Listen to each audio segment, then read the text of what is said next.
भगत सिंह एक ऐसा नाम जो साहस और क्रांति का प्रतीक है। उनका जन्म एक ऐसे परिवार में हुआ था जो देशभक्ति से ओतप्रोत था। उनके परिवार के सदस्यों ने हमेशा देश की आज़ादी के लिए संघर्ष किया और यही भावना भगत सिंह के खून में भी बहती थी। सितंबर 28, 1907 को पंजाब, भारत में जन्मे भगत सिंह का बचपन ब्रिटिश शासित भारत के अशांत राजनीतिक माहौल में बीता। उस समय भारत में ब्रिटिश शासन के खिलाफ असंतोष और विद्रोह की लहरें उठ रही थीं और भगत सिंह ने इस माहौल को बहुत करीब से देखा। उनका परिवार, जो अपनी राष्ट्रवादी विचारधारा के लिए जाना जाता था, ने उन्हें अपनी मातृभूमि से गहरा प्यार दिया। उनके घर में हमेशा देशभक्ति और स्वतंत्रता की बातें होती थीं, जिसने भगत सिंह के मन में भी देशभक्ति की भावना को गहरा कर दिया। उनके दादा अर्जुन सिंह और पिता किशन सिंह गदर पार्टी के सक्रिय सदस्य थे, जो भारत की स्वतंत्रता के लिए लड़ने वाला एक समूह था। गदर पार्टी के सदस्य ब्रिटिश शासन के खिलाफ सशस्त्र संघर्ष में विश्वास रखते थे और भगत सिंह ने उनके संघर्षों और बलिदानों की कहानियां सुनकर ही बड़े हुए। युवा भगत 1919 के जलियांवाला बाग हत्याकांड से बहुत प्रभावित हुए थे। इस घटना ने उनके मन में ब्रिटिश शासन के प्रति गहरा आक्रोश भर दिया और उन्होंने ठान लिया कि वे अपने देश को आजाद कराएंगे।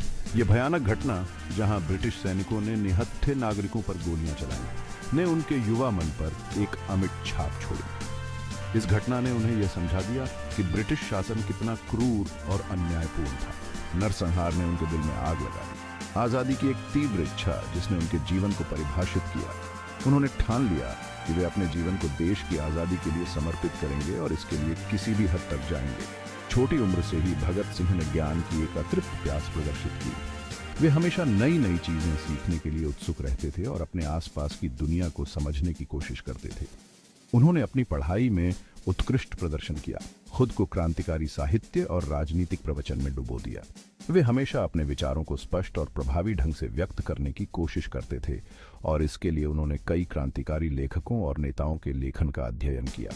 वह कार्ल मार्क्स, फ्रेडरिक एंगेल्स और व्लादिमीर लेनिन के लेखन के प्रति आकर्षित थे, जिसने समाजवाद के लिए उनके जुनून को प्रज्वलित किया और भारत के लिए पूर्ण स्वतंत्रता में उनके विश्वास को बढ़ावा दिया।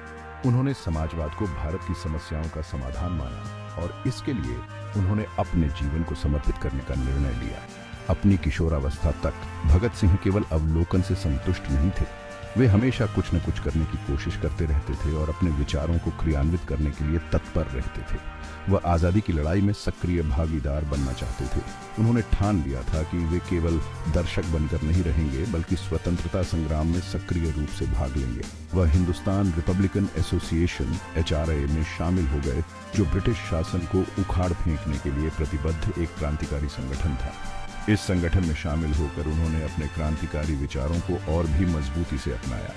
इसने भगत सिंह के एक प्रतिभाशाली युवा छात्र से एक निडर क्रांतिकारी में परिवर्तन की शुरुआत को चिह्नित किया। उन्होंने अपने जीवन को देश की आजादी के लिए समर्पित कर दिया और इसके लिए उन्होंने कई कठिनाइयों का सामना किया। HRA के साथ भगत सिंह की भागीदारी ने उनके जीवन में एक महत्वपूर्ण मोड़ दिया। यह वह समय था जब उन्होंने अपने जीवन को पूरी तरह से देश की आजादी के लिए समर्पित करने का निर्णय लिया। उन्होंने चंद्रशेखर आजाद, सुखदेव थापर और शिवराम राजगुरु जैसे अन्य युवा क्रांतिकारियों के साथ एक समान उद्देश्य पाया। इन सभी का एक ही सपना था, एक स्वतंत्र और संप्रभु भारत। साथ में उन्होंने एक दुर्जय शक्ति का गठन किया, जो भारत को ब्रिटिश शासन से मुक्त कराने की अपनी अटूट प्रतिबद्धता में एकजुट थी। उनकी एकता और साहस ने उन्हें एक अजेय बल बना दिया। राम प्रसाद बिस्मिल के नेतृत्व में HRA सशस्त्र क्रांति को स्वतंत्रता के मार्ग के रूप में मानता था। ये विचारधारा उन सभी के लिए प्रेरणादायक थी जो स्वतंत्रता के लिए लड़ रहे थे। भगत सिंह शुरू में हिंसा के इस्तेमाल के बारे में हिचकिचाते थे, क्योंकि वे मानते थे कि अहिंसा ही सही रास्ता है। धीरे धीरे इस विचारधारा को अपनाने लगे, ये मानते हुए कि ब्रिटिश साम्राज्यवाद की नींव हिला देना आवश्यक है। उन्होंने महसूस किया कि कभी कभी क्रांति के लिए कठोर कदम उठाने पड़ते हैं। उनका मानना इस दृढ़ विश्वास से उपजा था कि ब्रिटिश राज केवल शांतिपूर्ण तरीकों से ही नियंत्रण नहीं छोड़ेगा।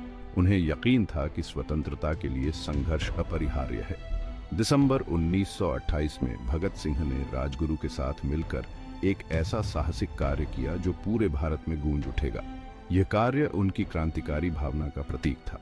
उन्होंने लाहौर में एक ब्रिटिश पुलिस अधिकारी जॉन सॉन्डर्स की हत्या कर दी। ये घटना ब्रिटिश शासन के खिलाफ उनके विद्रोह का एक महत्वपूर्ण मोड़ थी। ये कार्रवाई एक प्रमुख राष्ट्रवादी नेता लाला लाजपत राय की मौत का बदला लेने के लिए की गई थी, जिनकी सॉन्डर्स की कमान में पुलिस द्वारा लाठीचार्ज के दौरान लगी चोटों से मृत्यु हो गई थी। यह उनके लिए न्याय की लड़ाई थी। सॉन्डर्स की हत्या जबकि विवादास्पद थी, लेकिन यह एक स्पष्ट संदेश था कि भारतीय क्रांतिकारी अब और अन्याय सहन नहीं करेंगे। ने भगत सिंह और उनके साथियों को राष्ट्रीय स्तर पर प्रमुखता से प्रेरित किया और उन्होंने अपने साहस और बलिदान से पूरे देश को प्रेरित किया, जिससे वे ब्रिटिश शासन के खिलाफ प्रतिरोध के प्रतीक बन गए। उनकी कहानियां हर भारतीय के दिल में गूंजने लगीं। जोखिमों से बेपरवाह भगत सिंह ने अपनी क्रांतिकारी गतिविधियों को जारी रखा।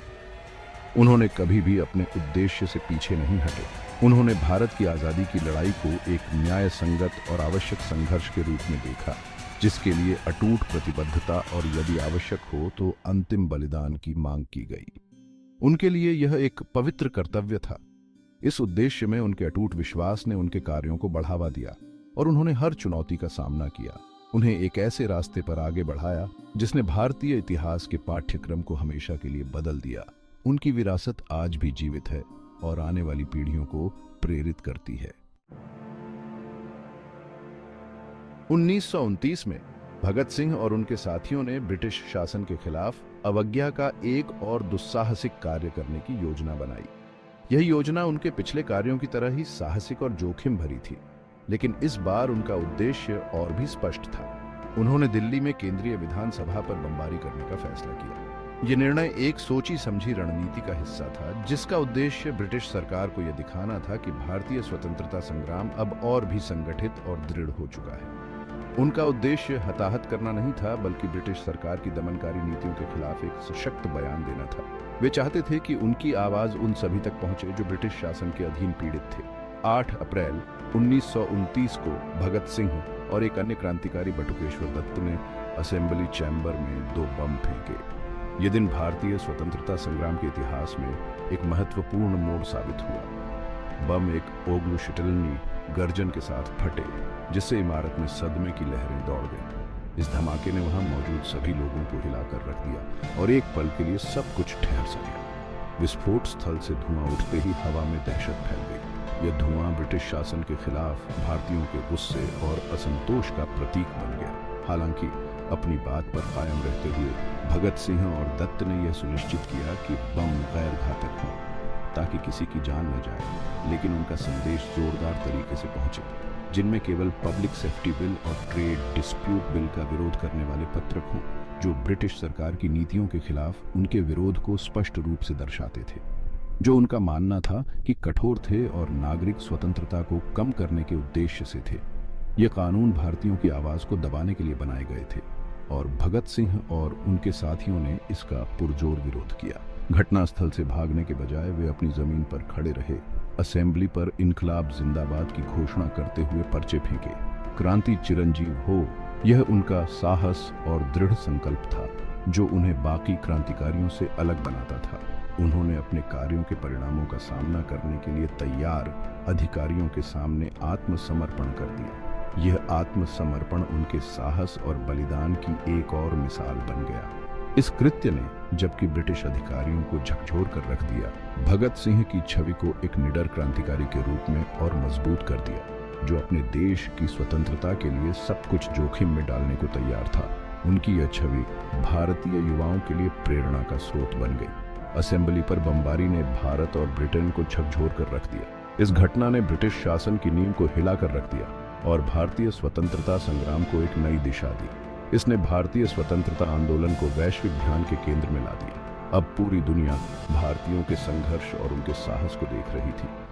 भगत सिंह ने अपने कार्यों के माध्यम से ब्रिटिश साम्राज्य की ताकत को सफलतापूर्वक चुनौती दी थी और यह दिखाया कि भारतीय स्वतंत्रता संग्राम अब और भी मजबूत और संगठित हो चुका है। इसकी भेद्यता को उजागर किया और पूरे भारत में राष्ट्रवादी भावना के एक आग के तूफान को प्रज्वलित किया। इस घटना ने भारतीयों के दिलों में स्वतंत्रता की लौ को और भी प्रज्वलित कर दिया और उन्हें अपने संघर्ष में और भी दृढ़ बना दिया। असेंबली पर बमबारी के कारण भगत सिंह और उनके साथियों को गिरफ्तार कर लिया गया और उन पर मुकदमा चलाया गया। लाहौर में आयोजित मुकदमा भगत सिंह के लिए अपने क्रांतिकारी आदर्शों को स्पष्ट करने और ब्रिटिश साम्राज्यवाद की निंदा करने के लिए एक मंच बन गया। उन्होंने अदालत कक्ष का उपयोग भारतीयों पर किए गए अन्याय को उजागर करने और पूर्ण स्वतंत्रता की वकालत करने के लिए एक मंच के रूप में किया। मुकदमे के दौरान भगत सिंह की अवज्ञा और वाक्पटुता ने राष्ट्र को मोहित कर लिया। उन्होंने ब्रिटिश अदालत की वैधता को मानने से इनकार कर दिया, यह तर्क देते हुए कि वह एक न्याय संगत उद्देश्य के लिए लड़ने वाले राजनीतिक कैदी थे। उनके शक्तिशाली भाषण, जो जुनून और दृढ़ विश्वास से ओतप्रोत थे, लाखों भारतीयों के साथ प्रतिध्वनित हुए, जिससे वे एक राष्ट्रीय प्रतीक बन गए। रियायत के लिए बढ़ते दबाव के बावजूद ब्रिटिश सरकार अडिग रही और अपने फैसले पर कायम रही। भगत सिंह, सुखदेव और राजगुरु को मौत की सजा सुनाई गई। उनकी फांसी की खबर से पूरे भारत में व्यापक विरोध प्रदर्शन हुए। जीवन के सभी वर्गों के लोग तीनों क्रांतिकारियों के पीछे रैली करते हुए उनकी रिहाई की मांग कर रहे थे। 23 मार्च 1931 को भगत सिंह, राजगुरु और सुखदेव को लाहौर सेंट्रल जेल में फांसी दे दी गई। वे क्रमशः केवल 23, 22 और 24 वर्ष के थे जब उन्होंने अपने प्राणों की आहुति दी। उनकी फांसी ने पूरे भारत में सदमे की लहरें भेज दी, जिससे गुस्से और दुख का आग का तूफान आ गया। उनकी शहादत का दिन 23 मार्च भारत में शहीद दिवस के रूप में मनाया जाता है, जो इन युवा क्रांतिकारियों की स्थायी विरासत का प्रमाण है।